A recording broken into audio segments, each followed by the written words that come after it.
최상목 경제부총리의 섬뜩한 경고라. 내년을 생각하면 끔찍하다. 도대체 무슨 말일까요? 일단 이것부터 보시죠. 최상목 경제부총리의 이야기입니다. 내년 대한민국의 경제 성장률은 잠재 성장률을 소폭 밑돌 가능성이 크다 이렇게 이야기했습니다.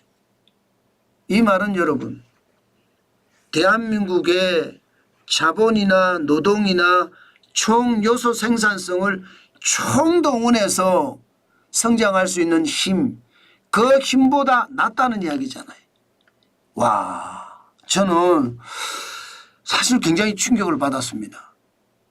최상목 경제부총리 정도가 이런 얘기를 저는 쉽게 해서 안 된다고 생각하거든요.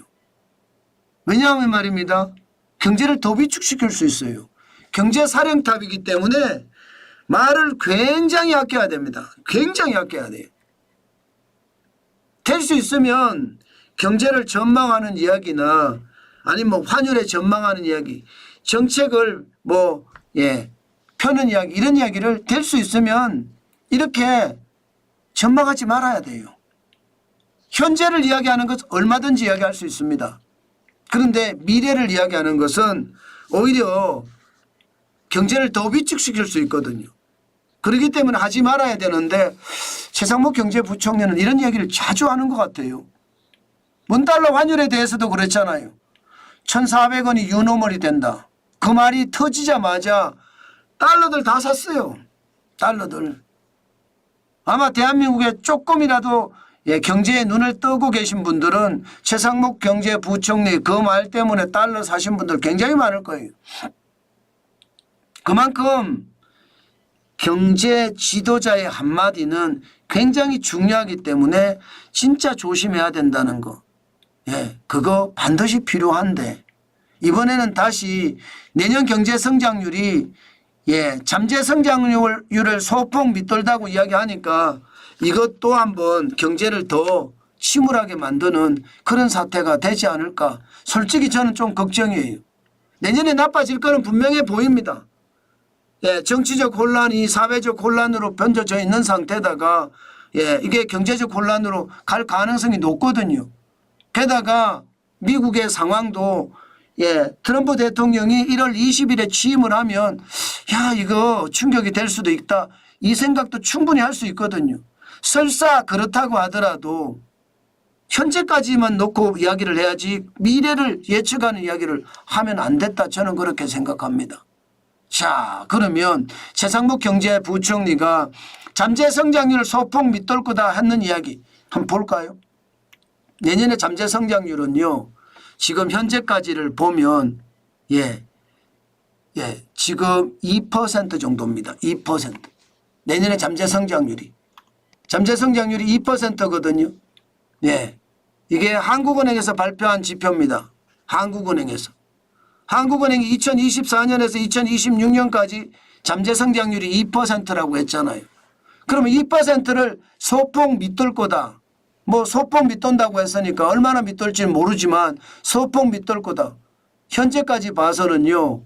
내년 한국은행이 짐작한 것은 1.9%입니다. 정부는 내년에 성장률 전망을 현재까지는 2.2%를 하고 있거든요. 2.2%. 그러면 잠재 성장률이 2%니까 이거보다 밑돌 거라는 거 아니에요. 그러면 줄줄이 말입니다. 내년 성장률 전망이 2% 아래로 전부 내려가는 것 아니겠습니까? 저는 이게 충격적이라고 생각합니다. 여러분, 성장률이 밑돌잖아요. 잠재 성장률보다 밑돌잖아요. 그러면 최악이 돼요. 대한민국이 지금 내년에 잠재 성장률 자체가 2%, 미국은 2.1%입니다. 미국같이 거대한 경제가 잠재 성장률이 우리보다 높습니다. 이 말은 여러분, 대한민국이 장기적으로 일본을 닮아간다는 뜻이에요. 저는 그게 위험해 보입니다.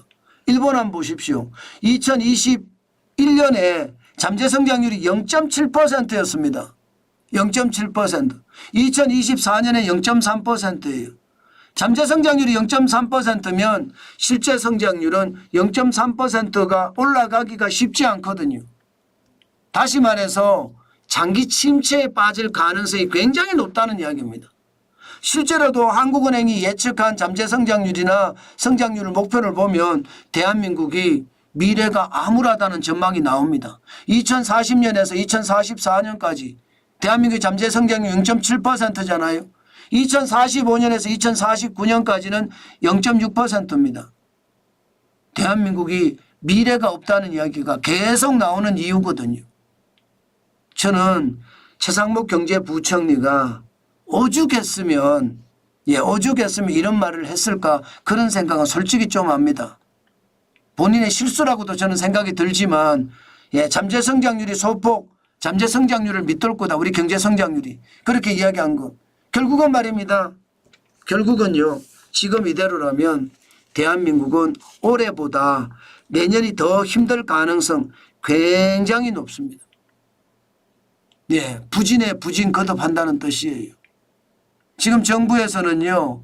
내년도 예산을 상반기 중에 쏟아붓는다고 했어요. 70%를 쏟아붓는다고 했습니다. 670조 정도 되는 돈을 그중에 70%를 쏟아붓는다고 했어요. 500조가 넘게 쏟아붓는다는 이야기겠죠. 그래도 과연 우리 경제가 살아날 것인가 거기에 대해서는 지금까지 좀 의문입니다. 아마 지금 윤석열 정부의 경제정책은 이제 다 무너졌거든요. 결국은 내년에는요. 당장 시급한 것 중심으로 경제체제가 돌아갈 텐데 성장률은 최악의 시나리오를 만들 수 있다는 것. 내년을 생각하면 진짜 끔찍하다고 이야기하는 것. 우리는 귀담아 듣고요. 거기에 우리가 어떻게 행동할지 반드시 전체 구조를 잡아가는 것도 중요하겠다. 그 말씀 오늘도 강조해서 드립니다. 참 시장이 어렵다는 이야기 계속 나오죠. 저는 그래서 대한민국이 진짜 힘들어질 거라는 이야기를 하고 있는 겁니다.